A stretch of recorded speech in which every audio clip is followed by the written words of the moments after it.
In 1825, a fairly prosperous American household contained less than 100 possessions. Today, according to the LA Times, the average American home boasts around 300,000 separate items. I'm Kim Forrester. You're listening to the Eudaemonia podcast, and today we're going to shine a spotlight on simplicity. Welcome to Eudaemonia, the podcast that is all about flourishing. Plug in, relax, and get ready for the goodness as we explore the traits and practices that can help you thrive in life. With your host, Kim Forrester. Courtney Carver is a celebrated simplicity expert, author of 2 books, including Soulful Simplicity, and founder of the fashion minimalist challenge Project 333. In 2006, after a diagnosis of multiple sclerosis, Courtney initiated a range of life-changing habits that would eventually lead her away from busyness, clutter, and consumerism into a more soulful, love-filled approach to life. It's my absolute pleasure to be connecting with Courtney today to talk about the power of simplicity and to learn how we can liberate ourselves from the relentless pressure to be more, have more, and do more in our search for a fulfilling life. Courtney Carver, welcome to the Eudaemonia podcast. Thank you for gifting some of your precious time for me today. It's a pleasure to have you here. Well, it's my pleasure, and I'm really looking forward to our conversation. I really want to start at the heart of the matter because having read your book, it's all about heart.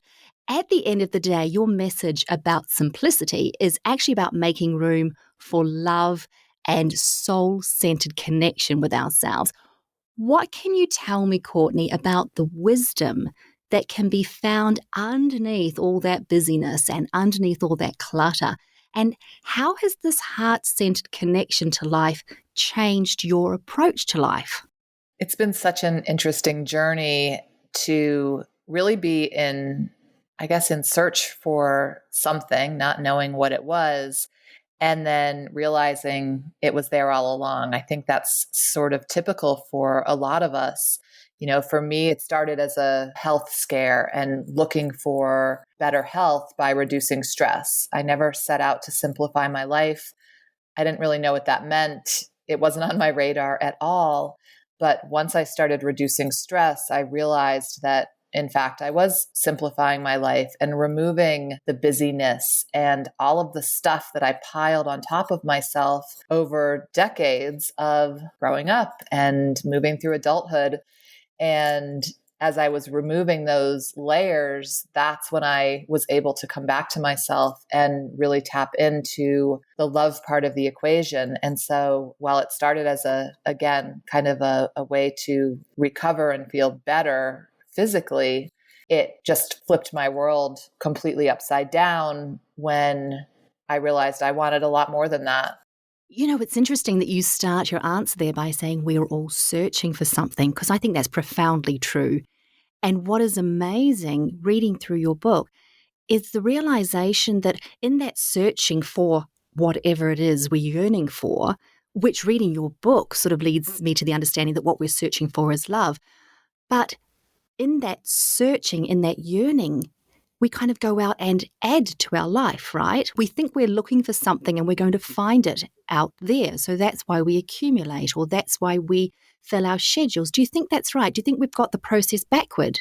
Definitely. I don't think that we are cluttering up our lives or busying up our calendars because we dislike ourselves or because we are doing it in some kind of malicious way. We really do, on some level, believe that doing this thing, this extra thing, is going to make us happier, more successful, more lovable, whatever it is. And we're kind of trained to do that by seeing everyone around us kind of run that same race. And at some point, for many of us, we reach this point of, oh my gosh, I've done all of the things I'm supposed to do. And now I am burnt out or sick or unhappy or stressed or I can't sleep, wherever it is that we land.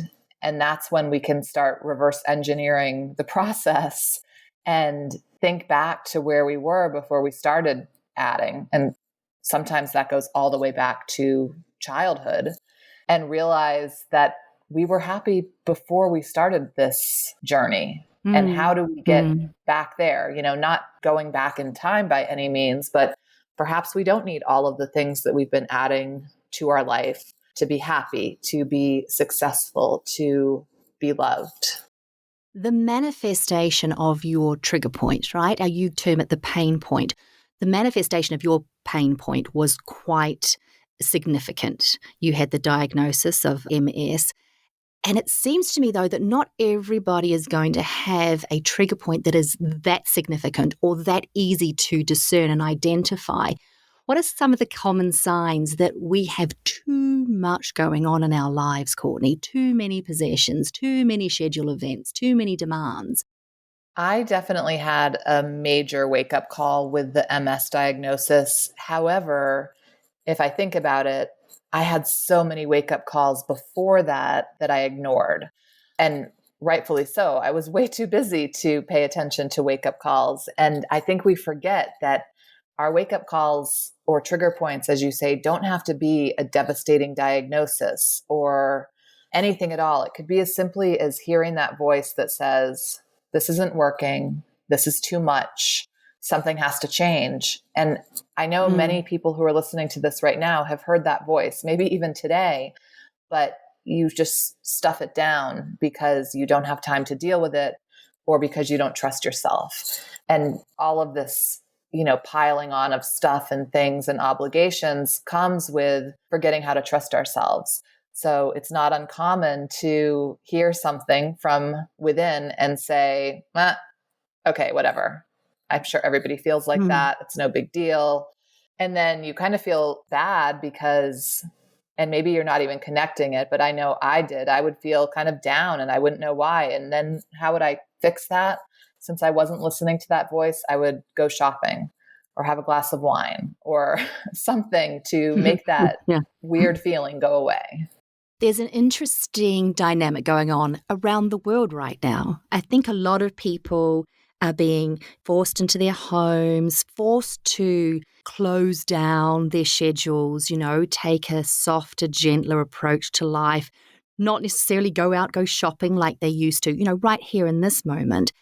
But it seems to me that a lot of people will be feeling very discomforted in that sense of spaciousness. Do we have to work through discomfort and unease to get to a place where we are comfortable being more simplified? I'm really glad you mentioned that. First, I want to say that we are all right now in some phase of a wake-up call. It's collective. Even though we may be experiencing this differently, living in different places, some people losing their jobs, some people not, some people having a health crisis, some people not. Everyone is hearing the wake-up calls. That said, this is a great starting point for a lot of people. I mean, I'm having tons of wake-up calls as well, even though I already had one. You get more than one if you're lucky. But there is discomfort when you have extra time, extra space, and extra places for your mind to wander if you're not used to that because of a lot of reasons. Number one, it's different. Number two, you might not think you deserve that. And I think the other one is this is not normal. And we want normal, which we translate to be certainty. We want to know what's happening. And we don't know what's happening right now. But if you really think about it, we didn't know what was happening before either. We've never had the level of certainty that we convince ourselves we do. So this is really a practice in living in that discomfort and kind of trusting ourselves on a day-to-day, sometimes moment-by-moment basis to navigate through that discomfort. And it can be something as simple as I've decluttered my kitchen and I have an empty drawer or an empty cabinet. That feels weird to people, wrong even. Like, I have a cabinet here or a shelf. I should put stuff in it or things on it. And we do the same thing on our calendar. Like if we look and we don't have a vacation coming up, but we have a full week of no appointments, that's panic time. Like, why aren't there things happening here? And then we do the same thing with our thoughts and our mind. So it's really a great time for practicing, not even getting comfortable with it, but just noticing it and seeing what comes up and trying to find the beauty within it, because once you can shift to that place, there are really powerful answers in the space that you're creating. I love that you mentioned the empty drawers, because I fully understand that sense of, oh my goodness, I have a cabinet with nothing in it. It feels like such a waste, right? And an empty day on our calendar can feel like a waste of time. It seems that we are drawn to see spaciousness as a waste. How can we move beyond that? Do you see space in your life as a waste, or can you utilize that space in really powerful ways? I've gotten to a place where I fully embrace that space. I mean, one example of me feeling like extra space was a waste was before I downsized. When we first started our decluttering part of this simplicity journey, we had a big house, and by the end of it, we had empty rooms, not just empty drawers.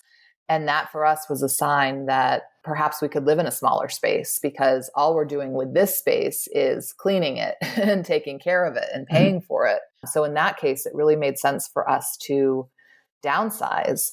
But I wanted to make sure that even in a place that was half that size, that we had space, that it wasn't just a cluttered, smaller version of what we had, because that space gives room for creativity. It encourages me to not rush. It allows me to appreciate my life, to notice it, to show up for it. And I think that was what was really missing before, is I was always just keeping up with it or trying to catch up. It was rare that I was present in my own life. Like, I could reflect on it and look back on what happened, but to be fully in it while it's happening is amazing. It's a remarkable experience.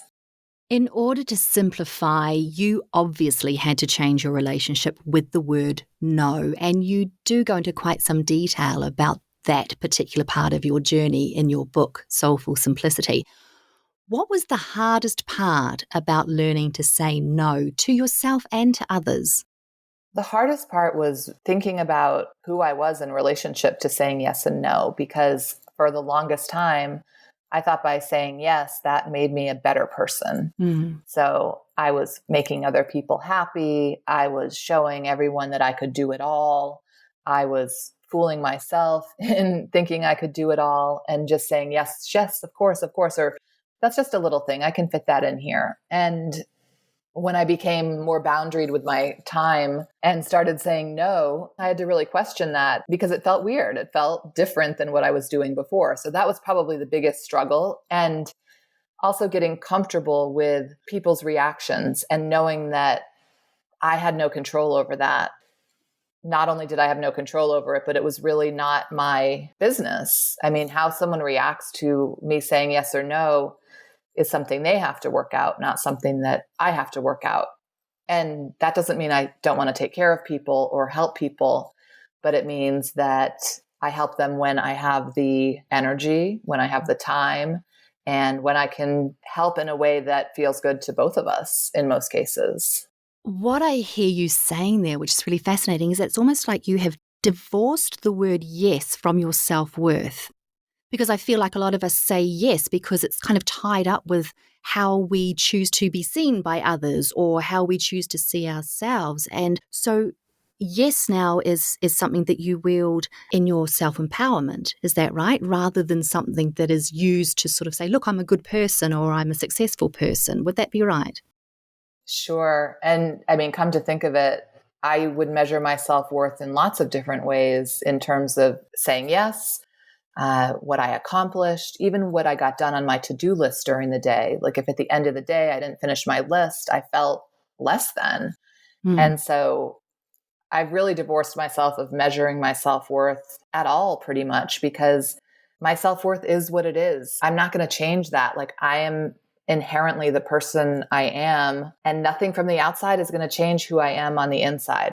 I don't know how I went through decades of deciding, like, if I reach this sales goal, I'm this kind of person, or if I dress this way, I'm this kind of person. Like, I really did have it pretty backwards. So while we're talking about valuing ourselves, I think many people, in fact, probably most people, would have the perspective of I've earned this, I'm worth this, I deserve to gift myself the things that I want. What's your advice to those people who feel that they may be denying themselves or sacrificing something if they aren't filling their space and their time with the things that they feel they want? I used to do that so much. The deserve thing was big for me because I worked a job that I didn't love. And I was always living barely paycheck to paycheck plus credit cards.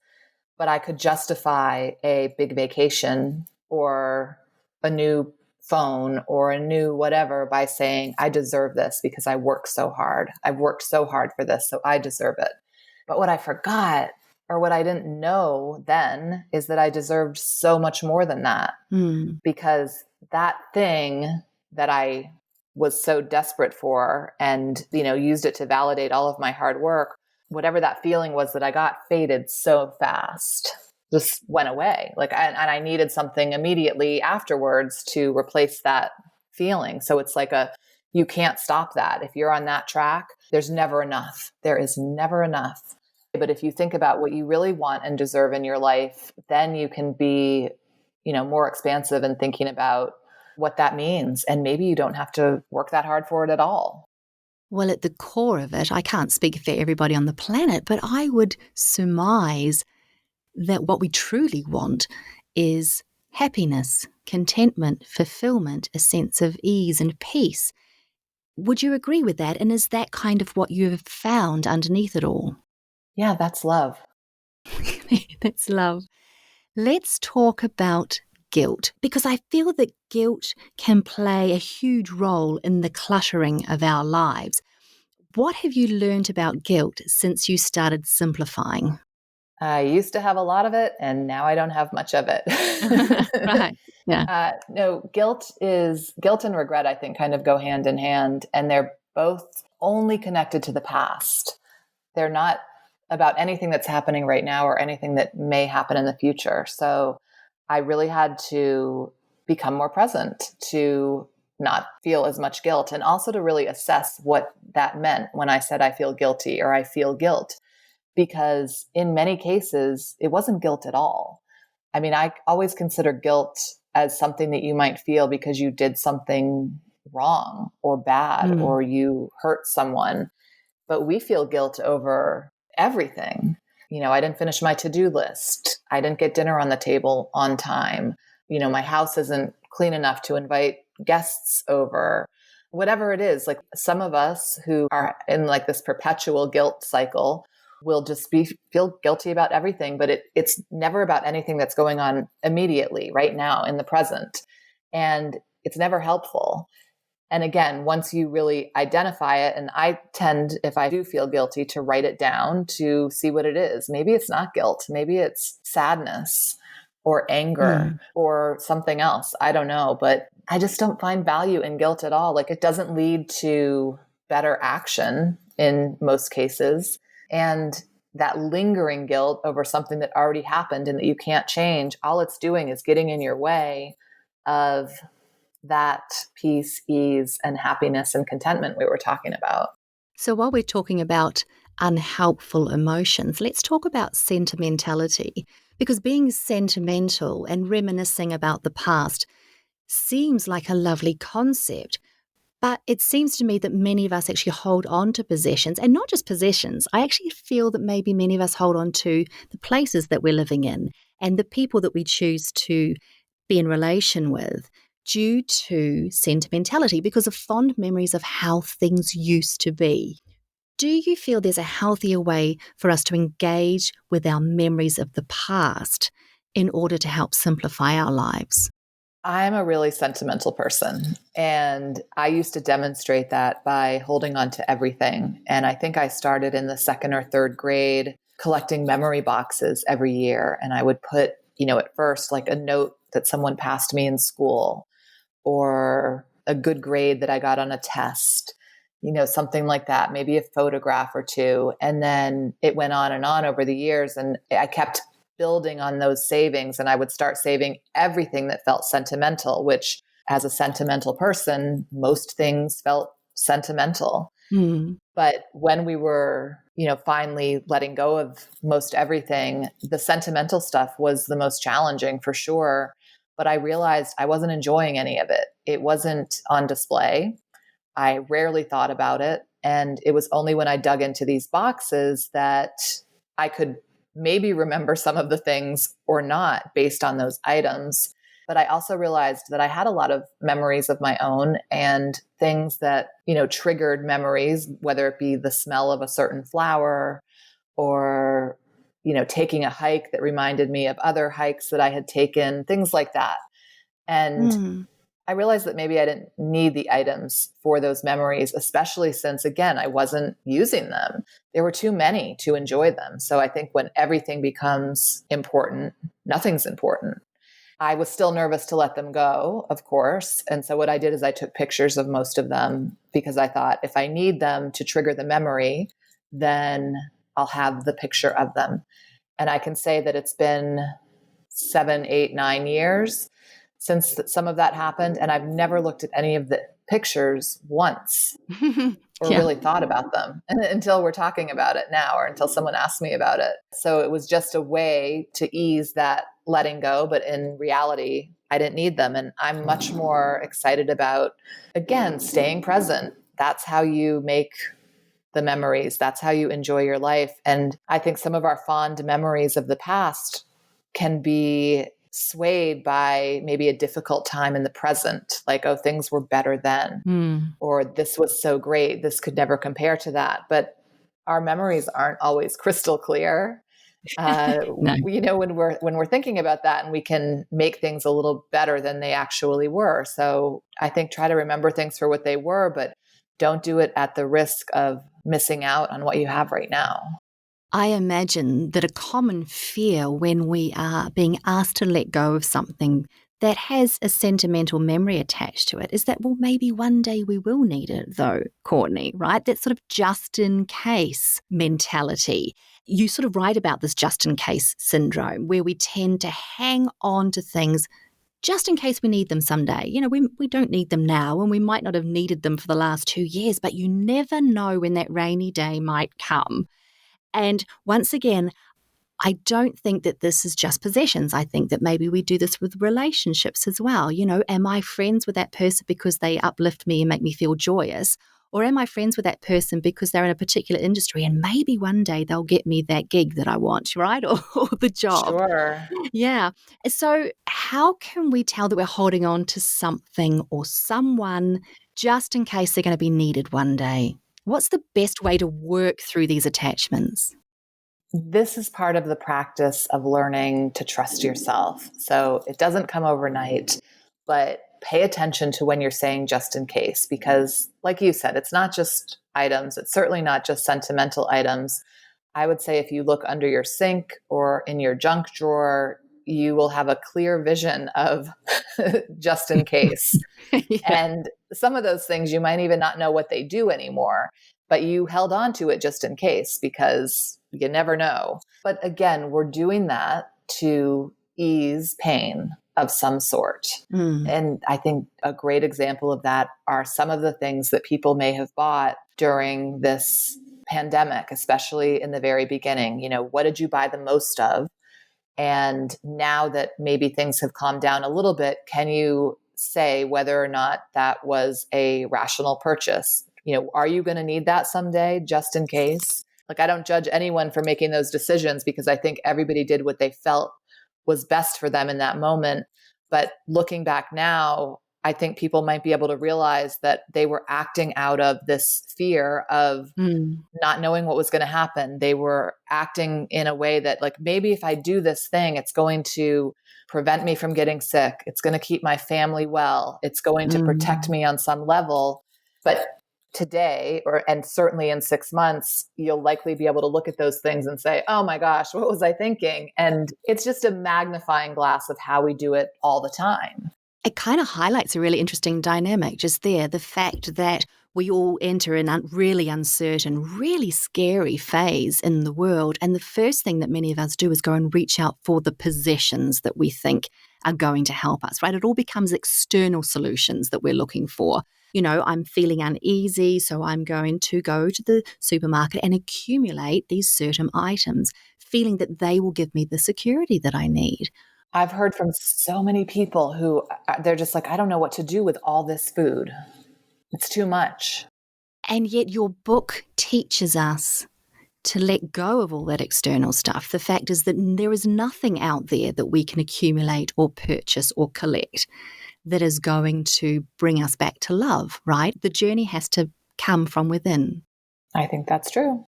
So in your book, you encourage us to accept that our lives are going to be messy, even if they are simplified and uncluttered. So how does messiness differ from cluttered? And why is it important for us to accept the mess in our lives? Well, life is messy. I mean, I don't think anybody would disagree with that. And with it being unpredictable and uncertain and having so many different people with their uncertainty and their stuff, there's no possible way that it's not going to be messy unless, I don't know, maybe if you live far away from society and you're all by yourself. But for most of us, I think we can expect to have some mess in our life, and simplifying it doesn't make it beautiful and perfect. And even being very well organized doesn't do that. It might have the appearance of it, but as someone who is highly unorganized, I know that even the most organized bookshelves don't solve any problems. And that is one reason that living with less works so well for me, is I don't have to organize things. And I think a lot of times, and I'm not coming after your organized bookshelves or anything like that, I think it's wonderful.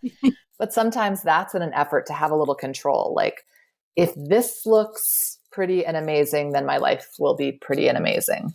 And of course, that's not the case. So I say simplify your life, not to have a perfect life, not to prevent all messes, but just so maybe you have some more resilience to deal with the messes when they show up, or resilience and resources. Yeah, and I also wonder if you've got more room to move, right? If you have a simplified life with inevitable mess within it, emotional mess and, life's messes, having a simplified life, have you found that you can maneuver more easily around the mess? Do you have more emotional resource? Do you have more intellectual resource available to you because your life is more simple? Yes. What's really nice is that I don't have to overreact. And I never had to, but that was my go-to reaction, because that mess was just the straw on the camel's back on top of everything else that was a mess. So it's really about making that room to underreact, to be able to pause and think about something before you decide how you're going to move forward. I think just having that little bit, even if it's just 10 minutes, is really such a gift. And then, of course, navigating through it becomes easier and easier. Now, having read your book, there are ways that we can obviously gift ourselves a more simplified life and greater space and a way back to the love. But I do wonder if there are steps that we can take to help others simplify their lives as well. Should we, for instance, be more aware of the gifts that we give to other people, or the emotional demands that we have, or the demands that we place on other people's time and schedules? Is that something that you feel we can gift each other? Of course. Of course we can. I think once we recognize how powerful it is in our own lives, we can be more open to people creating it in theirs. And that's not to say we can create that for them, because you definitely can't do that. But if they're open to it and working on it, and for instance, say no to you about something, perhaps you're more open to that and not taking it personally, and recognizing that they are protecting their time and doing what's best for them. I think we have to sort of assume that in all cases, that people are doing their best to do what is best for them. Courtney, my final question is one that I ask every guest on the Eudaemonia podcast. In your books, you offer a multitude of different exercises and practices. can you perhaps share one of those practices with my listeners now? This may be an exercise or a mantra or an affirmation, something that can help my listeners begin to simplify their lives, starting today. Sure. I'm going to share my heart practice. It seems fitting for our conversation today. This is something I do almost on a daily basis. And sometimes I do it before I meditate, sometimes after I meditate, sometimes if I'm just thinking about something and curious about what direction to go.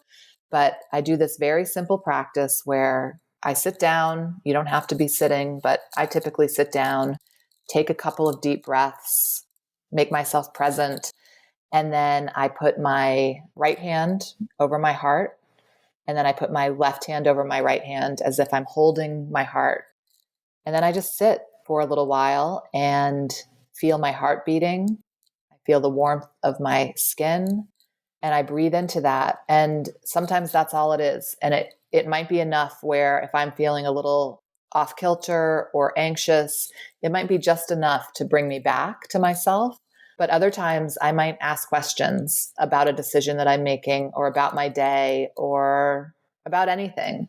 And it's always this reminder that I'm here for myself. I'm telling my heart, like, I've got you. I'm here. Trust me. Let's trust each other. And it's very powerful on a consistent basis. What I love about that exercise there is that, like all of your work, the power is obviously in the simplicity of the practice.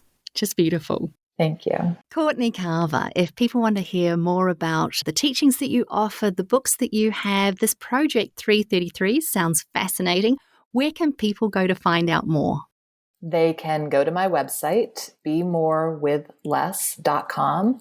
And if you're on Instagram, I'm on Instagram too, at bemorewithless. Courtney, it's just been such a delight to chat with you. Thank you so much for bringing your lovely, gracious and gentle and calm and spacious energy to the Eudaemonia podcast today. Thank you. It was my pleasure.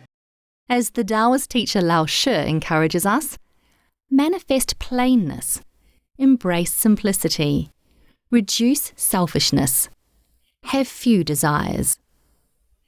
You've been listening to the Eudaemonia podcast. If you'd like to learn more about how to live a truly flourishing life, please subscribe and check out eudaemoniapod.com for more inspiring episodes. I'm Kim Forrester. Until next time, be well, be kind to yourself, and simplify your life to find the love.